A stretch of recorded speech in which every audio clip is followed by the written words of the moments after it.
بہت سارے استثنا لے لیے. میں خود عدالت میں گیا, میرے اوپر ATC کورٹ کے اندر جرم لگا ہوا تھا کہ میں بندوقیں سپلائی کرتا تھا, اور اس پہ گواہی کس کی تھی؟ پولیس والے کی گواہی تھی کہ میں خود جا کر استثنا سے وڈرا کیا.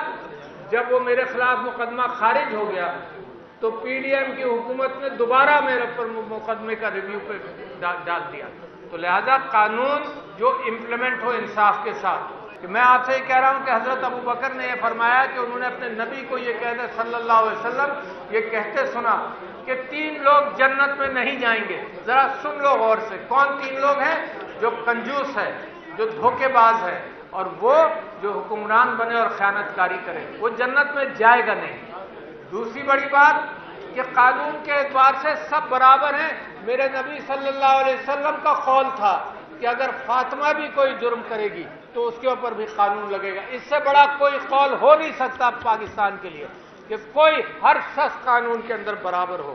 پھر قانون کی بالادستی کے حوالے سے حاکم اور عوام دونوں کو جب دھوکہ ہوتا ہے تو اس کے اوپر جنت حرام ہے حاکم کے اوپر. اور میرے نبی صلی اللہ علیہ وسلم نے کہا کہ تم ظالموں کے اوپر بھی رحم کرو, اس لیے کہ ان کو صحیح راستہ دکھاؤ.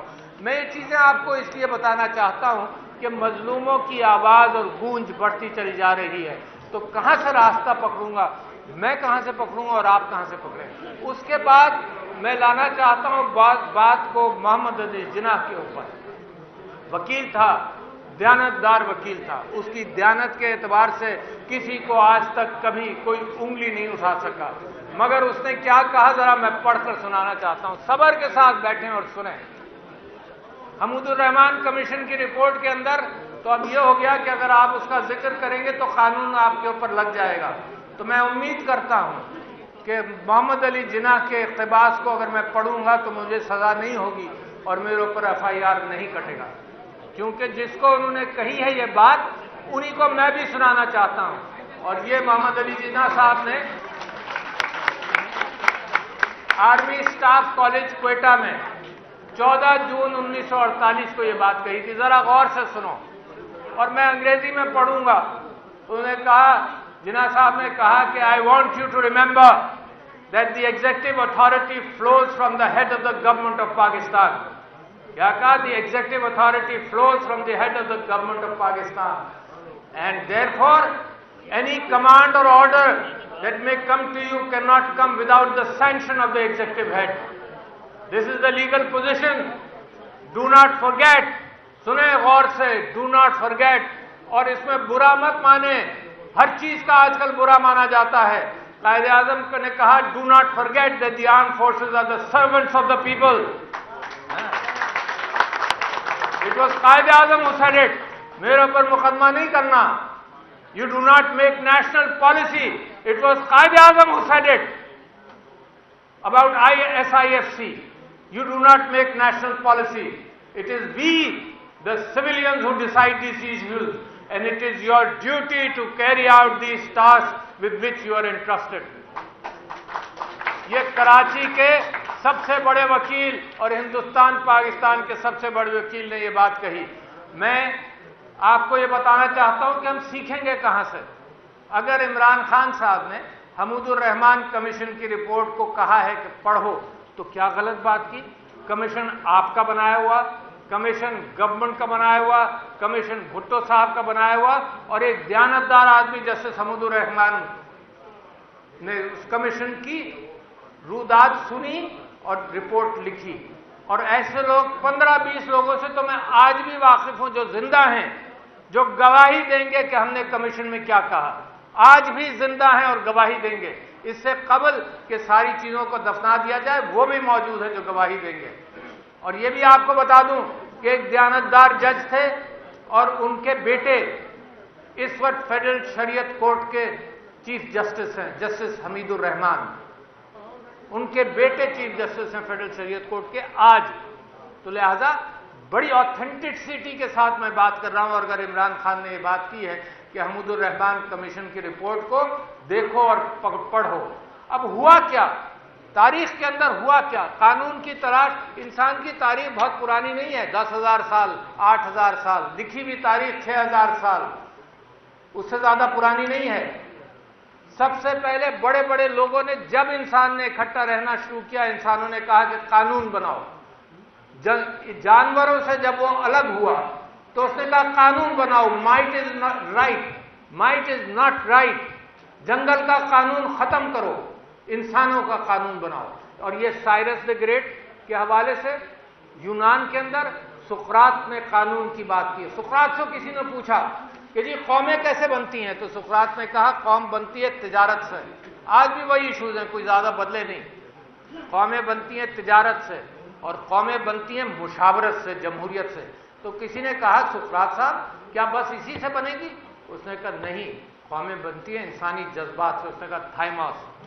پھر وہاں کی عدالتوں نے، آپ کو نام بھی نہیں یاد ہوگا، وہاں کے لوگوں نے فیصلہ کیا سقراط سے کہ تم نوجوانوں کو گمراہ کر رہے ہو۔ عمران خان کے اوپر کیا اعتراض ہے؟ نوجوانوں کو گمراہ کر رہے ہو۔ اور ٹھیکیدار نوجوان کے چند لوگ بن گئے ہیں نوجوانوں کے، پاکستان کے، جو کہتے ہیں کہ نوجوان گمراہ ہو رہے ہیں۔ سقراط کو پھر سزا دی گئی اس بات کی کہ تم نوجوانوں کو گمراہ کر رہے ہو، تو تم یا زہر پیو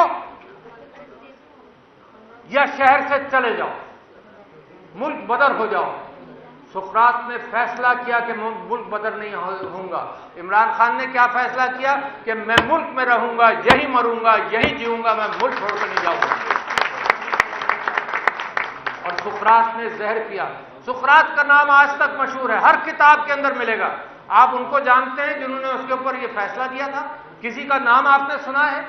تو یہ تاریخ کے اندر پورے کرکٹ پر ڈھیر ہو جاتے ہیں جو اس قسم کی لوگ بات کرتے ہیں۔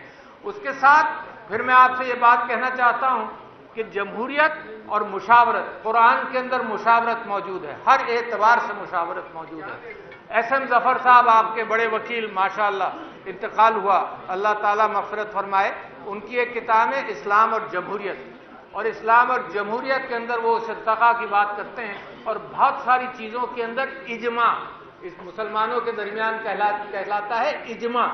لوگوں نے، سب نے مل کر فیصلہ کر لیا، اور اجماع اتنا اسٹرانگ ہے کہ سارے فقہا اس کے بعد پھر بات نہیں کرتے، کہتے ہیں اجماع امت ہو گیا، یہ قوم اکٹھا ہو گئی۔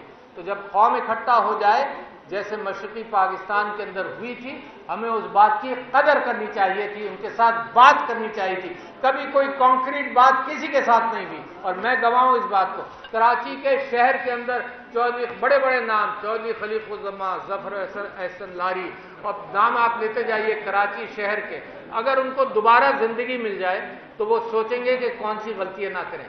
اگر ایوب خان کو دوبارہ زندگی مل جائے تو وہ بھی سوچے گا کہ کون سی غلطی نہ کریں۔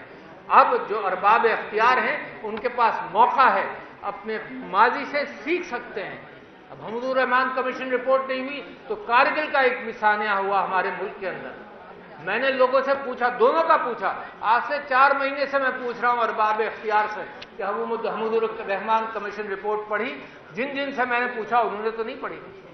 پھر میں نے کہا کارگل کے اوپر بھی ریسرچ کر لو، دیکھو آدمی کو اگر پتا چلے کہ فلانی طرف گڑھا ہے اور لوگ گڑھے میں گر چکے ہیں تو میں احتیاط کروں گا۔ یہ کیا طریقہ ہے کہ آنکھیں بند کر میں انکار کروں کہ نہیں میں نے پڑھنا نہیں ہے؟